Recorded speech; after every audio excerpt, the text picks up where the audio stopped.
Hello students. You know what happened to the food when we eat? This process of digestion and what is the role of salivary amylase. In our digestive system we have salivary amylase and this is present in our mouth, and there are several sets or pair of salivary glands located on sublingual or parotid region. So these glands when release salivary amylase and when it intermixes with the food, so it digests food there itself in mouth, and this we can say the digestion begins here from the mouth itself. And this activity of salivary amylase today we are going to study, and this is the setup what I have made. And for understanding the activity of salivary amylase on starch, because starch is that substrate which this enzyme digests in mouth, and it is digested to maltose dextrose like the simple sugars. So here I have starch, 1% starch right now, and what are the requirements we need is NaCl. This NaCl 1% once again, and the buffer. We are going to add this buffer so that it maintains the pH 6.8, and I have maintained this buffer 6.8.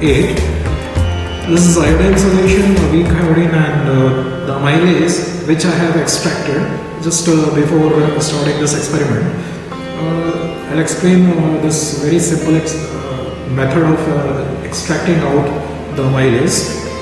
So here is amylase, which basically all the miracle you are going to see is because of this enzyme.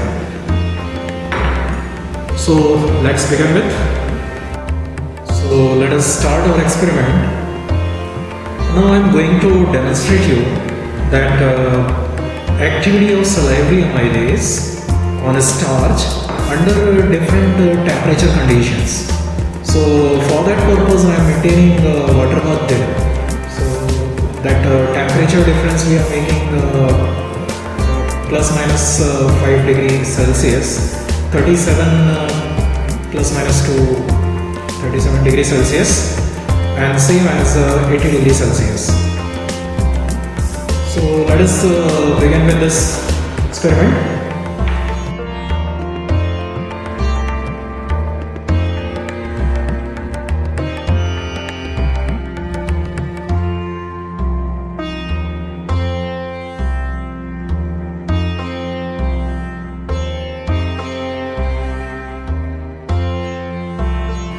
So I'll show you I'm maintaining the temperature what in this water bath. So that we will discuss later, but let me show you this experimental setup.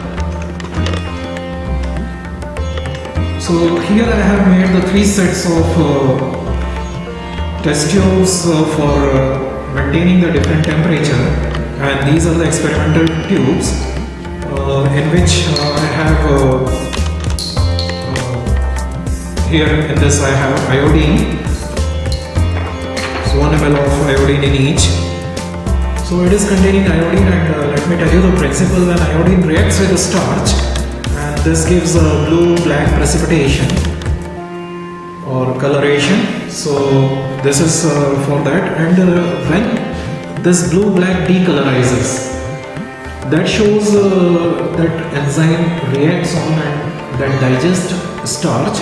And therefore the purpose of keeping iodine in this test tube, and I am calling it as an experimental test tube. So there are 3 sets of experimental test tube. Now what I am going to take here, 3 test tube which I am going to make more experimental, and this I am going to keep it in water bath. So in this test tube I am taking here freshly prepared 1 ml of starch.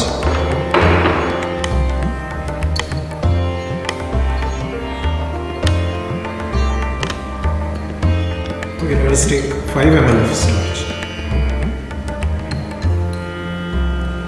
because here we are going to perform the experiments with all test tubes. So I am keeping the equal amount of starch in approximately 5 ml. in all the three test tubes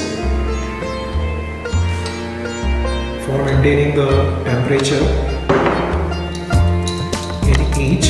So here I have test tubes and I'm going to put them A, B, C. Test tube A, B and C in it. Okay. So now what I'm going to do is I have taken the substrate starch, these test tubes.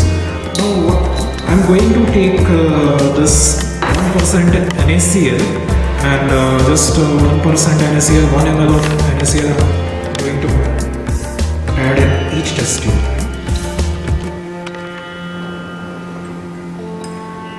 So here I am maintaining this constant level or same level of. Now I am going to add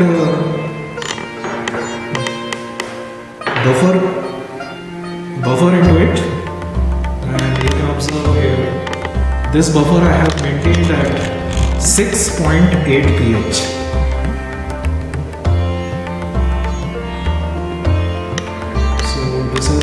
Providing 6.8 pH, which is necessary for the enzyme to act on starch. Same happens in our mouth, that when we chew food, this food is being eaten, and when it is chewed by mouth, and this intermixes with the saliva, and there it maintains 6.8 pH approximately, and so that's why we are adding this buffer to it. Now what I am going to do is here, let me check my water bath first.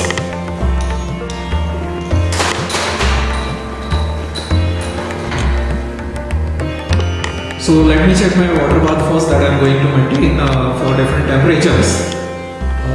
After that I am going to keep this test tube after adding salivary amylase to it. Of salivary amylase in each. Here is salivary amylase. So I'm going to add salivary amylase in each test tube.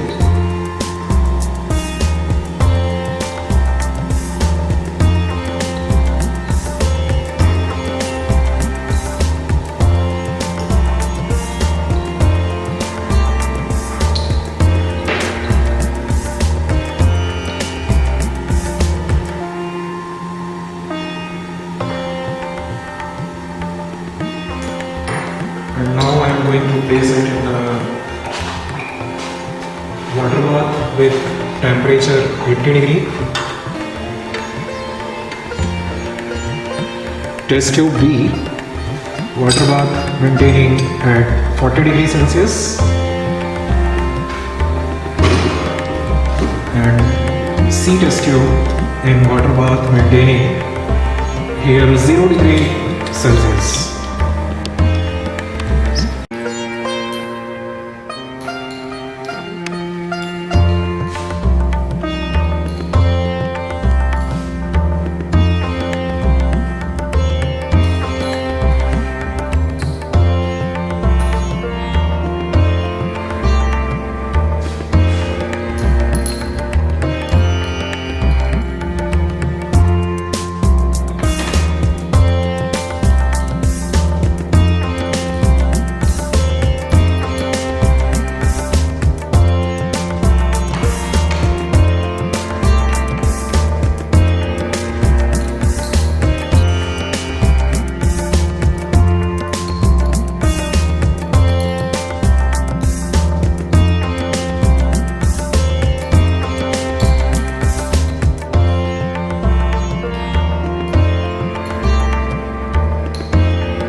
results. It takes 4 minutes time to reach achromic point at 37 degrees Celsius, as the enzyme is maximum active at this temperature, while at higher temperature it took 10 minutes to reach the achromic point and to digest 1 milliliter of starch, and lower temperature more time is taken to reach the achromic point. Conclusion: all enzymes are proteinaceous in nature. At lower temperature, the enzyme salivary amylase is deactivated, and at higher temperatures, the enzyme is denaturated. Therefore, more time will be taken by the enzyme to digest the starch at lower temperature and higher temperature. At 37 degrees Celsius, the enzyme is more active, hence takes less time to digest the starch.